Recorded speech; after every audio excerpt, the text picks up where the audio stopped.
Rehab নির্বাচন 2026-2028 জাগরণ প্যানেলের প্রার্থিতা ঘোষণা।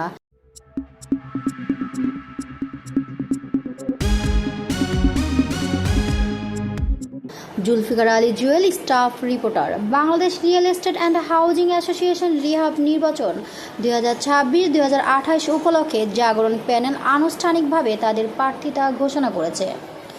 স্বচ্ছতা, জবাবদিহিতা ও টেকসই উন্নয়নের অঙ্গীকার নিয়ে গঠিত এই প্যানেল আবাসন খাতে নতুন গতি আনার প্রত্যাশা ব্যক্ত করেছে।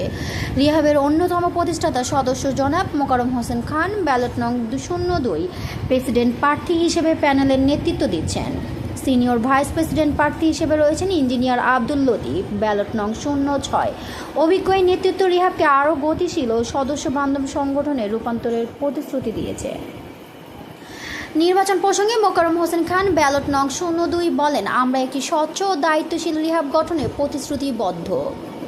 আমাদের অভিজ্ঞতা কাজে লাগিয়ে সদস্যদের অধিকার নিশ্চিত ও আবাসন খাতকে আরও শক্তিশালী করতে চাই। প্যানেলের অন্যান্য প্রার্থীরা হলেন vice president 1 AM Mohibuddin, ballot নং 08, ভাইস প্রেসিডেন্ট 2 আলহাজ SM জাহেদুল ইসলাম, ব্যালট নং 13, vice president 3 Mohammad Rezaul Karim Khan, ballot নং 15, ভাইস প্রেসিডেন্ট অর্থ মোহাম্মদ সাদাত হোসেন, ব্যালট নং 20।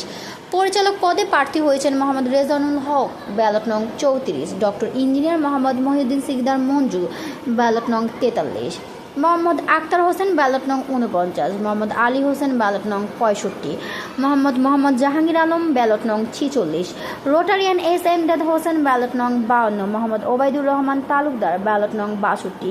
জাগরণ প্যানেলের নেতৃবৃন্দ জানান, তারা রিহ্যাবের সুশাসন নিশ্চিত করে আবাসন খাতের হারানো আস্থা ফিরিয়ে আনতে কাজ করবে।